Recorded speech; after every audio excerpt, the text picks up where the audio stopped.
Okay, I just brought the beast home from Terry's. She threw, I think something was wrong with the head, I think. You know what, I'm not 100% sure, but I'll show you the part here in just a second. What Terry figured out, and this guy is brilliant. Terry is absolutely brilliant. So what he figured out was that the Duramax is basically the Chinese version of a Honda. And this is nowhere near as good as a Honda. Our Honda is far better. It's quieter. It runs more. I don't even believe this number on this because our Honda is like a 7800 and it doesn't bog down like this thing does. So it is nowhere near the quality that our Honda is. But because Terry figured out that a lot of the guts are kind of like a Honda parts, he was able to replace the Chinese parts with a Honda part with just a few minor alterations. I love Terry. He is so brilliant. Okay, so this is what he replaced. The rods on the Duramax were actually smaller, so he had to change out the rods. And then he also figured out something else. What did I, oh, of course our spark plug is still good, and there was something else in here that we need to save. I think one of the rockers. The other rocker's bad, but one of the rockers is good. So yeah, maybe in the end, maybe our Duramax will have all Honda parts someday. But it sounds wonderful. I love it. We are back in business. So now I gotta go drop the trailer. Look, I was wrong. It's not a 78, it's a 7000. So this Honda has been nothing but absolutely great to us. So if you do have to live off grid for an extended period of time, right here, this is what we highly recommend. This Honda is probably 8 years old, and we run her at least 3 times a day. So it's fantastic. Absolutely. This is well worth your money right here. What are you doing, Onyx? What are you doing? You weirdo. You better be leaving Mama's stuff alone. Oh, he is such a troublemaker in the garden. He likes to get into everything. I am not growing catnip. So what this is a fan shroud that I had over top of these plants until they started getting too big. And the reason why I have to do that is because he'll get in, and I've shown you pictures before. He loves to lay inside of my planters, and now, I don't know, he's just a nutcase. What you doing, goofball? Kitty, kitty. I guess he feels safe inside there. Monica here, it's like 8 o'clock in the morning or so. I got up a little late. Not really, but when I looked outside, there wasn't a cloud in the sky. And we were supposed to have a cloudy day all day today, with chances of showers. And I'm really starting to think the weathermen don't really know what they're doing anymore. I'm like, this is crazy. They just not getting it right. So yesterday was gorgeous day, almost all day, except there was every now and then the sun would break and it was hot. But for the most part, it was a great day. I mean, we've been having like 110, 110, 111, 109, 105, and then yesterday was beautiful. Like only 101 or whatever. But it said that was supposed to be today too. And yesterday a friend of mine came over, and Tina and I made a bunch of bee feed, and we cleaned inside the house. And I was thinking, well, it's fine because I'm going to have plenty of time today to do a bunch of outside work because it's going to be another nice day. Well, I can't rely on the weather reports at all. Like, they're just not getting it right. So I I looked outside, no clouds, and I went, oh no, I have got to get some stuff done. I have piles of things stacking up that is starting to look really, really bad around the property. Um, so I got out there, got a bunch of it cleaned up, went into the garden. I'm moving water around, watering the garden, found some okra. So I made myself some scrambled eggs and okra for breakfast. And Tina yesterday brought me her homemade, she makes a fabulous honey kombucha. This one is her cherry one with, it's got Bing cherries in it. Oh my gosh. I'm gonna see if Tina will do a YouTube video on how she's making this. Yeah, we're gonna beg her because this is really, really good. So I'm just inside the house taking a quick break. So I was cleaning up a bunch of wax. That I have wax piles everywhere from doing all these removals. And I have a ton of cafeteria trays. And I just stacked them up outside. They're from like the 50s through the 70s of a school that was being parted out, that they were closing down. And I bought a bunch of the desks so that I could use them for beehive stands, and I'll show you that sometime. But one pile of desks, they said I couldn't get the desks unless I took the trays. So I think I have like, you know, a couple hundred school trays, but I have to clean them to put them away. And I just sat them outside. Of course, they flew everywhere in the high winds and things. So I had a mess, just a mess. I've got so much stuff that I'm trying to do. It's crazy. I need to start saying, no, you can't do that, Monica, slow down. But that isn't going to happen, and you know it. Okay, so just to go back to the Sure pump, what we have in here is a SureFlow water pump. These are usually used in RVs, and we have an on-off switch, and it's hooked up to a 12-volt car battery. And so what we do basically is whenever our generator is running, we charge it by using a battery charger on the trickle charge.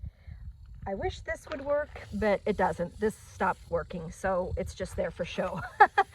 We were thinking that we probably could keep up with it with a solar, but it's actually going the wrong direction. It should have been pointed that way, and a couple other issues, but it wasn't, for some reason, didn't keep up with keeping the 12-volt battery charged for us.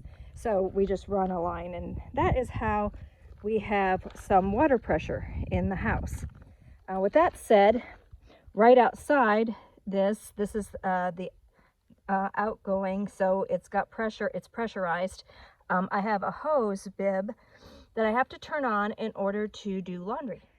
So when we first moved off grid, I had this really beautiful high-end Bosch front-end loading wash machine, supposed to be all woo, like low water use, ooh, save the planet, ooh.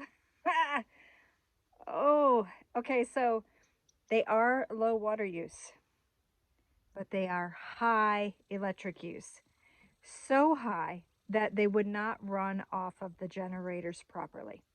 And what happens is that it's like their motherboard, when it kicks in, it does such a surge of energy that the generator doesn't compensate in time, and then it throws an error code on the motherboard. So I couldn't even run it. It was horrible.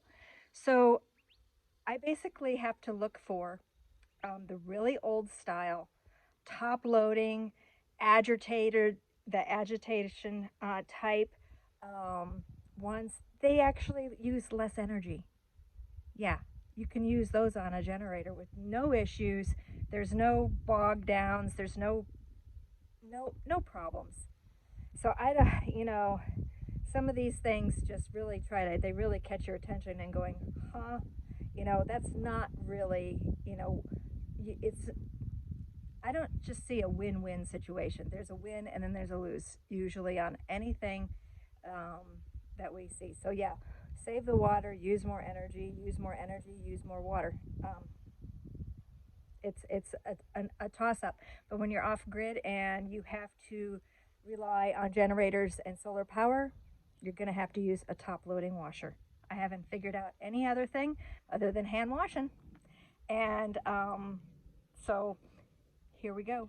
This sweet little Honda is like my second favorite generator that we have, and yet it's still a Honda. Every one of my favorite ones are Hondas. So this one here, we basically just use for the washing machine and anything out by the shed and the pads. So I'll get this ready, but so I turn the water pressure on, I turn the generator on, and then I have everything I need, and I can do a load of laundry. And here's my dryer. Isn't this fabulous? Dan made me a clothesline that has got the old insulator, so it looks like a telephone line, and so I hang my clothes up here. I absolutely love this. I'm so happy with this. One of my best gifts ever.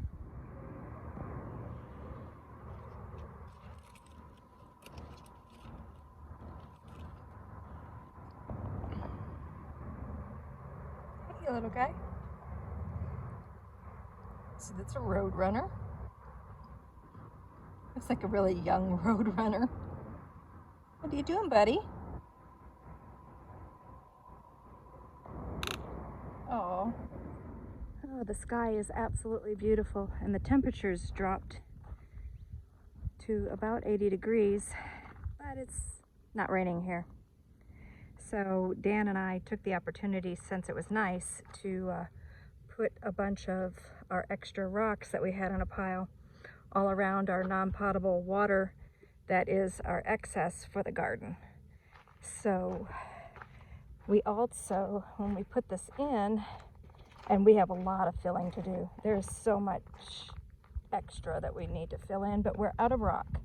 But Dan left a little hole in there so that the coolness of the tank having water will be a nice little cat house for our cats. And sure enough, we've already got one using it. So that's really cool that the cats can, our barn cats can find a place to get out of the heat.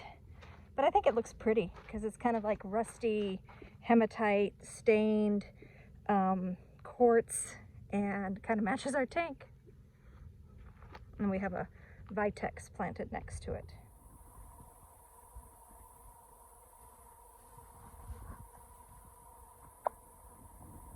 So this is the swarm that I brought in last night, and I had caged their queen, gave them some food,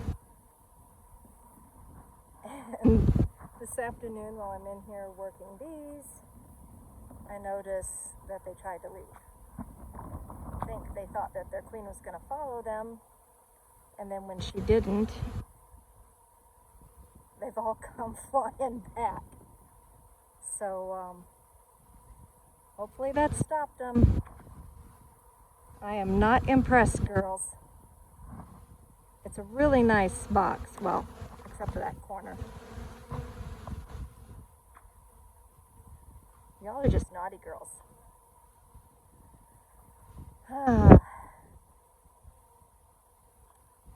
Well, fingers crossed that they stay. They've got everything that they can possibly want. But I have had them completely leave their queen and leave.